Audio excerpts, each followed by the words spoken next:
الحمد لله تفرد بالعز والقهر والكبرياء. ہر قسم کی تعریف اس اللہ کے لیے جو غلبہ، قہر اور بڑائی میں منفرد ہے، جس نے بادشاہت، تدبیر اور بقا کو اپنے لیے خاص رکھا ہے، مخلوقات کو ان پر فنا مقدر کر کے مقہور کیا. میں اس پاک ذات کی حمد بیان کرتا ہوں جس نے وافر نعمتیں نواز کر دوستی کی اور عذابوں سے انتقام لے کر ڈرایا. اور میں گواہی دیتا ہوں کہ اللہ کے سوا کوئی معبود برحق نہیں، وہ ایک ہے، اس کا کوئی شریک نہیں. دنیا و آخرت میں اسی کے لیے حمد ہے. اور میں گواہی دیتا ہوں کہ ہمارے سردار اور نبی محمد اللہ کے بندہ اور اس کے رسول ہیں. اللہ نے غالب حجتوں اور خیرہ کن دلائل سے ان کی مدد کی، ان پر ان کے روشن تاروں اور رواں ستاروں، آل و اصحاب، تابعین اور جو درست طریقے سے ان کی پیروی کرے ان پر رحمتیں اور برکتیں نازل ہوں اور خوب خوب زیادہ سے زیادہ سلامتی ہو جسے شمار کرنے والا شمار نہ کر سکے. اما بعد لوگو، میں آپ کو اور خود کو تقوی کی وصیت کرتا ہوں. اللہ آپ پر رحم کرے. اللہ کا تقوی اختیار کیجئے. اپنے نفسوں کا محاسبہ کیجئے. جو اپنے نفس کا محاسبہ کرے گا وہ اپنی رات سے جانا جائے گا جبکہ لوگ سو رہے ہوں، اپنے دن سے جانا جائے گا جبکہ لوگ کھا پی رہے ہوں، اپنے ورع سے جانا جائے گا جبکہ لوگ نیکی بدید میں خلط ملط کے شکار ہوں، اپنی خاموشی سے جبکہ لوگ باتیں بنا رہے ہوں، اور اپنے خوف سے جبکہ لوگ غفلت میں پڑے ہوئے ہوں. اپنی زبان کی حفاظت کرے گا، اپنی خطا پر روئے گا. اللہ سے خشیت کے لیے علم کافی ہے اور خود کو دھوکہ میں رکھنے کے لیے جہالت کافی ہے. گناہ کا چھوڑنا توبہ کی تلاش سے زیادہ بہتر ہے. بسا اوقات ایک گھڑی کی شہوت لمبے حزم و ملال کا ورثہ چھوڑتی ہے. اللہ کا فرمان ہے ترجمہ: جو شخص نیک کام کرے گا وہ اپنے نفع کے لیے، اور جو برا کام کرے گا اس کا وبال اسی پر ہے. اور آپ کا رب بندوں پر ظلم کرنے والا نہیں. اللہ کے بندوں، ایک سال کو الوداع کہتے اور دوسرے سال کا استقبال کرتے ہوئے نفس کے لیے مناسب ہے کہ ٹھہر کر اپنا محاسبہ کرے، سچائی، عبرت پکڑنے، تفکر اور محاسبے کا رویہ اپنائے.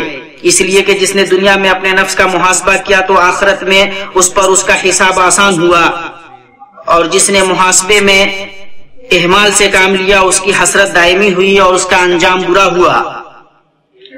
جس نے اپنے نفس سے غفلت برتی اس کی گھڑیاں ضائع ہوئیں، حسرتیں اس پر شدید ہوئیں. اور کون سی حسرت سے بڑی ہوگی کہ آدمی کی عمر اس کے لیے وبال ہو جس میں سوائے جہالت اور ضلالت کے اور کسی چیز کا اضافہ نہ ہو. یا پیارو، سب سے بہتر یاد دہاں اور عظیم ترین باعث لذتوں کو ڈھانے والی اور احباب اور جماعتوں کو جدا کرنے والی موت کا ذکر ہے. ہاں، اللہ آپ کی حفاظت کرے. موت جس کو پچھاڑنے والی ہے، قبر جس کا بستر ہے، قیامت جس کا وقت مقرر ہے، جنت یا جہنم جس کا مسکن ہے.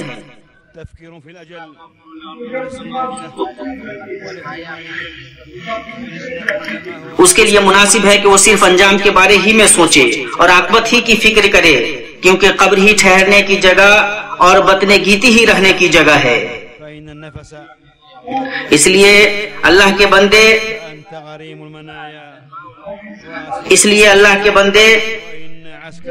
آپ موت کو یاد کرنے کی طرح یاد کیجئے اور موت سے غفلت مت برتیے. جس نے موت کو یاد کرنے کی طرح یاد کیا تو موت اسے آرزوؤں سے بے نیاز کرتی ہے.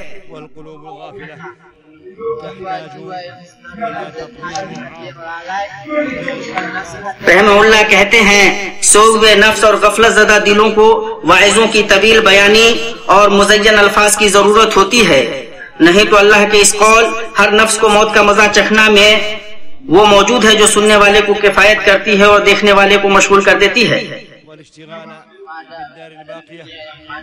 موت کی یاد فانی دنیا سے احتیاط برتنے اور باقی رہنے والی دنیا میں لگنے کا سبب ہے. موت کی یاد تنگی والوں سے تنگی کو ہلکا کرتی ہے، ان کی پریشانی کو آسان کرتی ہے. تنگی کی حالت ہمیشہ نہیں رہے گی. کعب رحمہ اللہ کہتے ہیں، جس نے موت کو جان لیا اس پر دنیا کی مصیبتیں اور اس کے غم ہلکے ہو گئے. جہاں تک اہل قوت اور کشادگی کی بات ہے، تو موت کی یاد انہیں اپنی کشادگی سے دھوکہ کھانے اور اپنی فارغ البالی کا ہی ہو کر رہ جانے سے روکتی ہے۔ امام نسائی وغیرہ نے عمر بن خطاب اور ابو ہریرہ رضی اللہ عنہما سے روایت کیا ہے کہ آپ صلی اللہ علیہ وسلم نے فرمایا، لذتوں کو ڈھانے والی کا بکثرت ذکر کرو۔ ہم نے کہا، اے اللہ کے رسول، لذتوں کو ڈھانے والی چیز کیا ہے؟ آپ صلی اللہ علیہ وسلم نے فرمایا، موت۔ یزید الرقاشی رحمہ اللہ کہتے ہیں، اے لوگو تم روتے کیوں نہیں؟ وہ کیسے جی سکتا ہے؟ موت جس کی طلبگار ہے، قبر جس کا گھر ہے، مٹی جس کا بچھاون ہے، کیڑے جس کے انیس ہیں، اور اس کے بعد بڑا ڈر ہے، پھر یا تو جنت ہے یا پھر جہنم۔ موت کی یاد جلد توبہ، دل کی قناعت اور عبادت میں نشاط کا سبب ہوتی ہے، اور موت کو بھلا دینا توبہ میں تاخیر، قدر کفاف سے عدم قناعت اور عبادت میں کسل مندی کا سبب ہوتا ہے۔ اللہ کے بندوں، موت اور اس کی بے ہوشی، پیالہ اور اس کی کرواہٹ کے بارے میں سوچو، وہ کیا ہی سچا وعدہ ہے اور کیا ہی منصف حاکم ہے۔ دلوں کو زخمی کرنے کے لیے، آنکھوں کو رلانے کے لیے، جماعتوں کو منتشر کرنے کے لیے اور آرزوؤں کو کاٹنے کے لیے وہی کافی ہے۔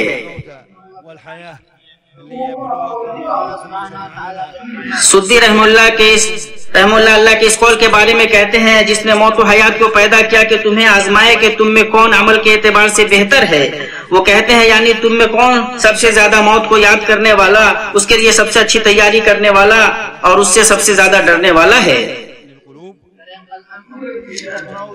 پیارو، موت کو یاد کرنے کا سب سے کارگر طریقہ یعنی فائدہ بخش ذکر اور دل کو نرم کرنے والی یاد یہ ہے کہ آدمی اپنے ہم جولیوں کو یاد کرے جو گزر گئے، ان کے منصبوں، احوال، اعمال اور آرزوؤں کو یاد کرے کہ کیسے مٹی نے ان کی تصویریں مٹا دیں، ان کے حصوں کو ختم کر دیا، بیویاں بیوہ ہو گئیں، بچے یتیم ہو گئے، مال بٹ گئے، مجلسیں ان سے سونی ہو گئیں، ان کی یادگاریں مٹ گئیں،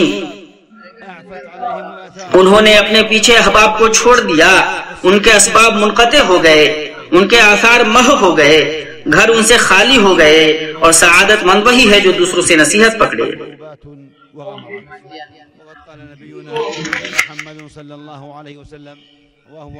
موت کی بے ہوشیاں، پریشانیاں اور شدتیں ہیں۔ ہمارے نبی محمد صلی اللہ علیہ وسلم نے فرمایا، موت کے وقت اللہ کے سوا کوئی معبود برحق نہیں، بلا شبہ موت کی شدتیں ہیں، اور اللہ عز شانہ کا فرمان ہے، اور موت کی بے ہوشی حق لے کر آ پہنچی، یہی ہے جس سے تو بےرکھتا پھرتا تھا۔ اور اللہ تعالیٰ کا فرمان ہے، اور اگر آپ اس وقت دیکھیں جبکہ یہ ظالم لوگ موت کی سختیوں میں ہوں گے اور فرشتے اپنے ہاتھ بڑھا رہے ہوں گے کہ ہاں اپنی جانیں نکالو، آج تم کو ذلت کی سزا دی جائے گی، اس سبب سے کہ تم اللہ تعالیٰ کے ذمے جھوٹی باتیں لگاتے تھے اور اللہ تعالیٰ کی آیات سے تکبر کرتے تھے۔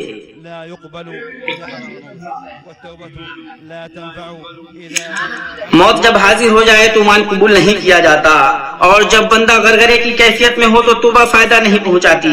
اللہ تعالیٰ کا فرمان ہے، اللہ تعالیٰ صرف انہی لوگوں کی توبہ قبول کرتا ہے جو بوجھے نادانی کوئی برائی کر گزریں پھر جلد اس سے باز آ جائیں اور توبہ کریں تو اللہ تعالیٰ بھی ان کی توبہ قبول کرتا ہے۔ اللہ بڑے حکمت والا ہے، ان کی توبہ نہیں جو برائیاں کرتے چلے جائیں، یہاں تک کہ جب ان میں سے کسی کے پاس موت آ جائے تو کہہ دے کہ میں نے اب توبہ کی، اور ان کی توبہ بھی قبول نہیں جو کفر پر ہی مر جائیں۔ جب موت نازل ہوتی ہے تو آدمی میں دنیا میں لوٹنے کی تمنا کرتا ہے، بس اگر کافر ہوتا ہے تو اس لیے کہ شاید وہ مسلمان ہو جائے، اور اگر نافرمان ہوتا ہے تو اس لیے کہ شاید وہ توبہ کر سکے۔ اللہ کا فرمان ہے، یہاں تک کہ جب ان میں سے کسی کو موت آنے لگتی ہے تو کہتا ہے میرے پروردگار مجھے واپس لوٹا دے کہ اپنی چھوڑی ہوئی دنیا میں جا کر نیک اعمال کر لوں۔ ہرگز ایسا نہیں ہوگا، یہ تو صرف ایک قول ہے جس کا یہ قائل ہے، اور اللہ کا فرمان ہے۔ اور نبی صلی اللہ علیہ وسلم نے فرمایا، جو اللہ تعالیٰ سے ملاقات کرنا چاہتا ہے اللہ بھی اس سے ملاقات کرنا چاہتا ہے، اور جو اللہ سے ملنے کو ناپسند کرتا ہے اللہ بھی اس سے ملنے کو ناپسند کرتا ہے۔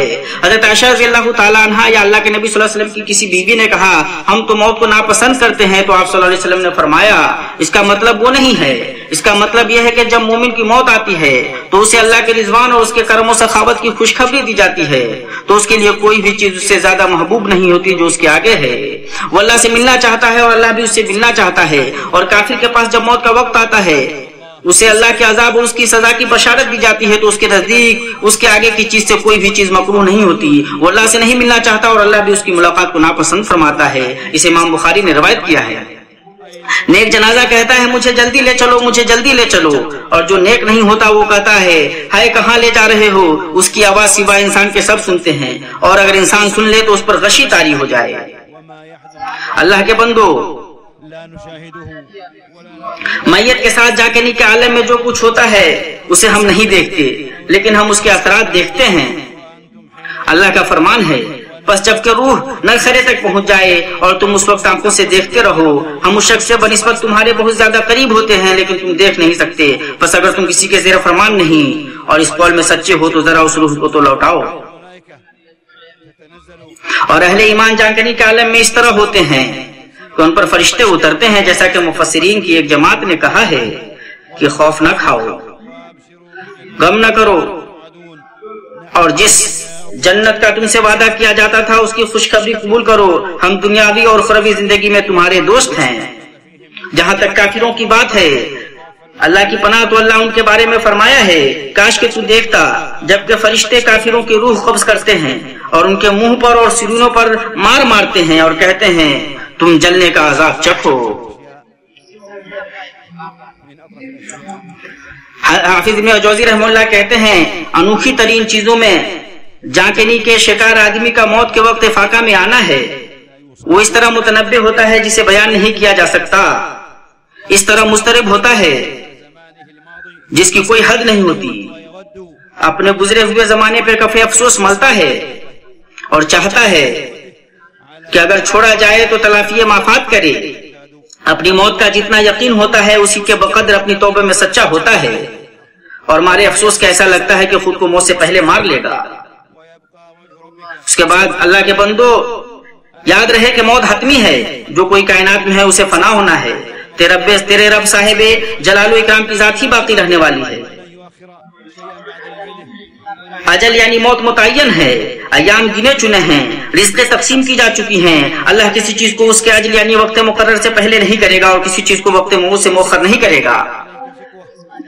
اللہ ہم سے جہنم کے عذاب سے پناہ مانگتے ہیں، قبر سے عذاب سے پناہ مانگتے ہیں ہم اللہ تعالیٰ کی۔ اللہ آپ کی حفاظت کرے، ڈریے کہ آپ کی عمر آپ کے خلاف حجت ہو، آپ کے دن آپ کی بدبختی ہو۔ موت رونے والے کی چیخ اور نہ جدا ہونے والے کی حسرت سنتی ہے، نہ رغبت والے کی رغبت اور نہ خوف والے کا خوف۔ اور اس بات سے خوف سے ڈرو کہ موت سے تیرا ڈرنا زندگی پر مضطرب ہونے کی وجہ سے ہو۔ اعوذ باللہ من الشیطان الرجیم۔ ہر جان موت کا مزہ چکھنے والی ہے اور قیامت کے دن تم اپنے بدلے پورے دیے جاؤ گے۔ جو شخص آگ سے ہٹا دیا جائے اور جنت میں داخل کر دیا جائے بے شک وہ کامیاب ہو گیا، اور دنیا کی زندگی تو صرف دھوکے کی جنس ہے۔ میں اپنی یہ بات کہتا ہوں اور اپنے لیے اور آپ کے لیے اور تمام مسلمانوں کے لیے مغفرت طلب کرتا ہوں۔ آپ بھی مغفرت طلب کیجئے، بے شک اللہ تعالیٰ بہت زیادہ بخشنے والا مہربان ہے۔ ہر قسم کی تعریف اللہ کے لیے وہ عظیم شان والا اور قدیم احسان والا ہے۔ میں اس پاک ذات کی حمد بیان کرتا ہوں اور شکر بجا لاتا ہوں، وہی باقی رہنے والا ہے، بقیہ سب فانی ہے۔ میں گواہی دیتا ہوں کہ اللہ کے سوا کوئی معبود برحق نہیں، وہ ایک ہے، اس کا کوئی شریک نہیں، وہ ملک تدبیر اور بادشاہت میں منفرد ہے۔ میں گواہی دیتا ہوں کہ ہمارے سردار اور نبی محمد اللہ کے بندے اور اس کے رسول ہیں، وہ خاتم النبیین ہیں، ان کا دین سب سے بہتر دین ہے، ان پر ان کی آل صحابہ اور دوسرے طریقے سے ان کی پیروی کرنے والوں پر رحمتیں اور برکتیں نازل ہوں۔ مسلمانوں، محاسبے کے وقفوں انجام میں غور و فکر اور حادثات سے عبرت پکڑنے میں سے فتنوں کی گمراہیوں سے خوف کھانا ہے۔ اللہ کی پناہ، ایسے فتنے جو مزین ہوتے ہیں یا پھر غلاف زدہ القاب اور سجائے گئے نقاب کے ساتھ داخل ہوتے ہیں، شریر لوگ ان پر سوار ہوتے ہیں اور سادہ لوگ فتنوں میں پڑ جاتے ہیں۔ گمراہ کرنے والی چیزوں میں سے اس میں غور و فکر کرنا ضروری ہے جسے غفلت کھینچ کر لاتی ہے۔ سب سے بڑی چیز جسے غفلت کھینچ کر لاتی ہے وہ ہے اللہ کی نعمتوں سے اوب جانا اور بدلاؤ کی